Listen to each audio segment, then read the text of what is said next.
우병우 전 수석의 범죄 행위에 대해서는 온 국민이 다 알고 있습니다. 그래서 국민들의 법 감정에 비춰볼 때 도저히 납득할 수 없는 일이다. 우병우 전 수석은 정치 권력에 줄을 대고 검찰을 정권의 신여로 만든 정치검찰의 전형입니다. 이번 기회에 우병우 수석을 확실히 단죄해야 그것이 정치검찰을 청산하는 그런 계기가 될 것입니다. 문 대통령이 한 2달 전, 석 달 전 말이 아직도 유효하군요. 그러니까 소 국장님. 네. 준비한 거 보면 결국은 타겟이 우병우 전 수석 아니겠어요? 문재인 대통령의? 우병우 전 수석은 이제 상징화된 것이고요. 예. 궁극적으로 겨누고 있는 것은 결국 검찰을 지금 겨누고 있다. 저는 그렇게 봅니다. 예. 그러니까 우병우 전 수석과 관련해서 지금 문 대통령이 이야기한 것이 이제 두 가지 부분인데, 첫 번째는 정윤회 문건 2014년 11월 말에 이제 세상의 모습을 드러낸 정윤회 문건에 대해서 그 문건에 지금 돌이켜보면은 그 당시 문건 내용이 상당 부분 이 사실에 가까웠던 문건 내용이었지 않습니까? 그런데 그 부분을 당시에 민정수석실에서 이른바 국기문란, 오히려 문건 내용보다는 문건의 유출 과정에 초점을 맞추고 국기문란 사건으로 이렇게 몰아가게 된 그 배후에 우병우 민정수석이 있었던 것 아니냐라는 그런 이제 의혹을 지금 제기를 한 것이고, 그 얘기는 결국 민정수석실이 그 당시에 역할을 제대로 했더라면 지난해 최순실 게이트 같은 그런 일은 안 발생할 수도 있었을 것이다라는 얘기가 이제 깔려 있는 것이죠. 예. 그리고 그러한 바탕에는 결국은 우병우라는 인물로 상징되는 이 이른바 정치 검사들의 이야기가 같이 이제 엮여 있는 겁니다. 그러니까 우 전 수석이 그렇게 됐을 때는 검찰 내의 어떤 그의 뜻을 같이 하는 검사들이 있었던 것이고, 그러니까 그러한 전반에 대해서 조사를 해서 좀 개혁을 해야 되지 않느냐라는 얘기를 문 대통령이 한 것이죠. 그렇기 때문에 이제 전면에 나와 있는 것은 우병우라는 이름이지만 내부적으로 겨누는 것은 결국은 검찰 개혁을 지금 이야기하고 있다. 저는 그렇게 봅니다. 문재인 대통령의 적폐청산 프로젝트 세 번째 인물 보시겠습니다. 바로 이 사람 최순실 씨입니다. 예, 허 교수님 실제로 법원에서 최순실 씨의 신사동 빌딩 처분을 이제 금지를 했단 말이에요. 네네. 적폐청산을 통해서 최순실 씨의 또 다른 국정농단이 드러날 가능성이 있을까요? 그렇죠. 또 다른 지금까지 밝혀진 것 말고도 또 드러날 수도 있는데, 지금은 이제 현재까지 밝혀진 건 지금 법원의 판단에 다 맡겨져 있는 거 아닙니까? 그렇죠. 저 200억대 건물 동결을 한다는 건 법원의 결정입니다. 그래서 저거는 대통령의 뜻하고 관계없이 법원의 판단으로 다 진행되는 것인데, 예. 저게 이제 200억대를 하지만 작년부터 최순실 씨가 팔라고 내놨어요. 그래서 170억 정도 있는데 안 팔려갖고 130억대까지 지금 가격이 내려가 있는 상태인데, 문의는 있지만 사겠다는 매수자가 나타나지 않는 상황이고, 실제 지금 이게 뇌물로 인정이 된다면, 뇌물죄가 성립이 된다면 뇌물 액수만큼 다 추징이 되기 때문에 저는 통째로 다 국고로 기속될 가능성이 많이 있습니다. 그러니까 아마 그 전에 이걸 처분하려고 최순실 씨도 그것을 예감하고 처분을 위해서 발부등을 쳤던 것 같은데, 실제 매수자들도 이런 이제 법적 권리의 문제가 발생하기 때문에 알아만 보고 전혀 이제 매수 의사를 밝히지는 않은 그런 상황인 것 같은데요. 사실은 이제 이 건 말고도 어쨌든 박근혜 대통령 출범을 전후해서 어쨌든 불법적인 정치를 통해서 생긴 어떤 국정농단과 관련해서 이득을 취한 것들이 있다면, 그것이 법원에 의해서 판단이 다 되어진다면 재산은 다 몰수가 가능하다. 그러나 과거에 30년, 40년 전에 있었던 것은 그렇죠. 그런 거는 불가능하죠. 다만 이제 주제가 좀 다릅니다만은 홍준표 지사님 이야기를 잠시만 드리면은 예. 원래 한 달에서 2달 정도 있을 거라고 예상이 나왔어요. 근데 예. 오늘 가시면서 빠른 시일 내에 돌아오겠다 이렇게 이야기를 했는데, 두 분이 정치적인 해석만 다 해주셨는데, 저는 가족적으로 좀 해석을 하면은 이 둘째 아들이 최근에 결혼한 신혼 아닙니까? 이제 막 신혼여행 갔다 와서 신접 살림을 차렸는데, 시아버지 시어머니 오셔가지고 한 달, 2달을 계시면은 어른들이 얼마나 힘들겠습니까? 그래서 이제 정치적 이유로 빨리 오겠다 하시는 것 같지만 실제는 이런 가족적 어려움도 있지 않을까, 그런 예상도 좀 됩니다. 제 생각에도 그쪽에 더 무게가 실리는 것 같아요. 어찌됐건 이 문재인 대통령이나 조국 신임 민정수석이나 정윤회 문건과 이 여러 가지 최순실 게이트에 대해서는 은폐와 외압이 어느 정도 있었다, 이렇게 해석을 하는 것 같은데요. 문재인 대통령의 적폐청산 프로젝트에 버티는 이 사람이 있습니다. 화면으로 만나보시죠. 제가 당시 조사를 받는데 너무 정신도 없고 너무 좀 부끄러워갖고 직원한테 신분을 밝히지 못했습니다. 그러면 이 사고를 경험 삼아서 앞으로 청장 후보자께서 승진을 시켜야 될 경찰이나 또는 후배 경찰이 이런 음주사고를 냈을 때 과연 청장님이 징계를 하고 해임을 하고 강동을 할 수가 있겠습니까? 의원님께서 지적하시는 그런 부분이 제가 가장 어려운 부분이라고 생각합니다. 준비한 거 마지막으로 보시겠습니까? 지금 이철성 경찰청장입니다. 적폐청산 프로젝트의 마지막이 될 수도 있을 것 같은데 일단 뭐 박 전 대통령의 순장조라고 일컬어졌지만 사퇴를 지금 이현정 의원님 거부하고 있어요. 이유가 뭡니까? 아마 이제 오늘 보니까 이철성 청장에 대해서는 좀 묘한 분위기가 좀 이렇게 있어요. 왜냐하면 오늘 이제 표창원 의원이 아마 이제 경찰 출신이죠. 경찰대 교수 출신인데 표창원 의원 인터뷰를 하면서 이철성 청장은 지난 촛불 집회를 잘 하도록 했다. 그리고 촛불 집회에 있을 때 잘 집회를 관리를 해서 참 기여한 바가 크다. 이런 칭찬을 이제 했습니다. 이제 그런 걸로 보면 지금 사실 어떤 면에서 보면 이철성 청장 같은 경우는 임명 당시부터 이제 그 음주 단속에 음주 걸린 거에 대한 은폐 문제라든지 또 뭐 최순실 인사가 아니냐 등등에서 논란이 많이 됐었죠. 근데 이제 본인이 어제 이제 사퇴할 거냐 보니까 저는 사퇴할 생각이 없다라고 이야기를 했어요. 그리고 지금 뭐 여당 내에서도 이철성 청장에 대해서는 크게 뭐 이야기가 나오고 있지 않아요. 예. 이런 걸로 보면 조금의 어떤 분위기 변화가 있지 않는가. 그건 뭐냐면 아마 이철성 청장이 지난 그 촛불 집회에서 특히 이제 어떤 촛불 집회를 잘 또 뭐 허용을 했고 또 관리를 해왔다. 그리고 뭐 태극기 마찬가지고 이것에 대한 것들이 좀 여권 내부에서 좀 긍정적인 평가를 내리는 것이 아닌가라는 그런 기류도 좀 있습니다.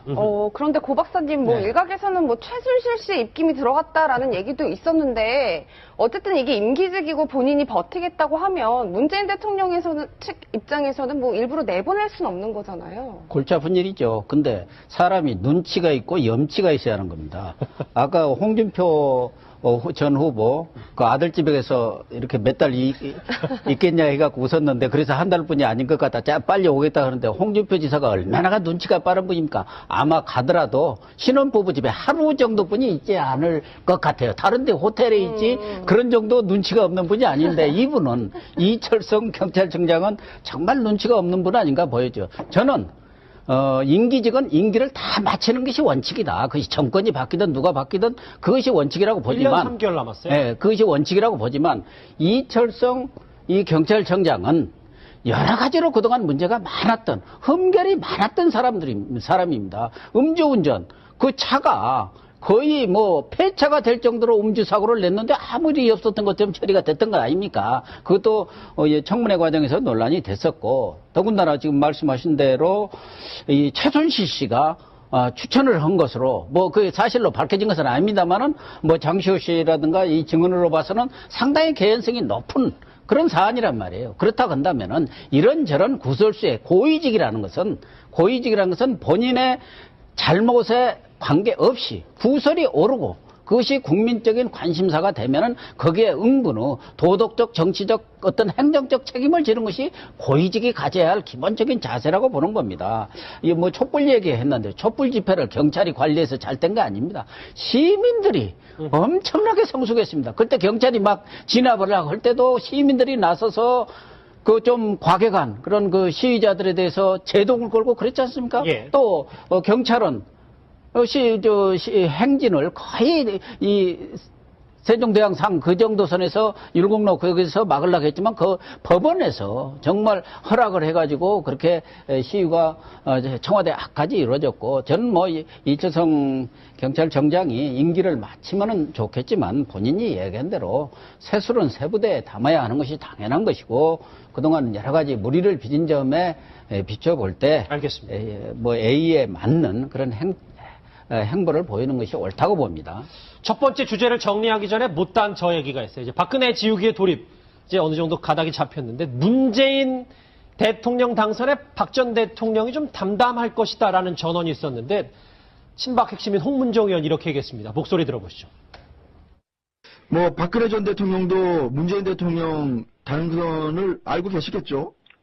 알고 계시겠죠. 네, 뭐 심정이 어떠실까요 지금? 네, 담담하시지 않으시겠습니까? 네. 예. 문재인 대통령께서 모든 국민의 대통령이 되겠다 이제 이렇게 말씀하시지 않으셨습니까? 네. 그래서 이제 대통령이 되셨는데 그래도 60%의 국민들은 문재인 대통령에게 찬성표를 보내지 않았거든요. 네. 그래서 그분들을 이렇게 아우를 수 있는 방법이 뭘까? 이제 그런 의도에서 네. 박근혜 전 대통령에 대한 문제도 언급을 한 것이 아닌가 그렇게 생각을 하고요. 네, 뭐 우선 담담하지 않겠습니까? 이렇게 이야기를 하는데 심정이 어떨까요? 우병우 전 수석의 범죄 행위에 대해서는 온 국민이 다 알고 있습니다.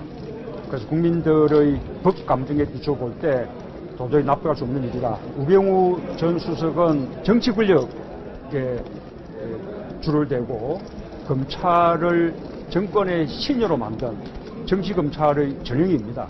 이번 기회에 우병우 수석을 확실히 단죄해야 그것이 정치검찰을 청산하는 그런 계기가 될 것입니다.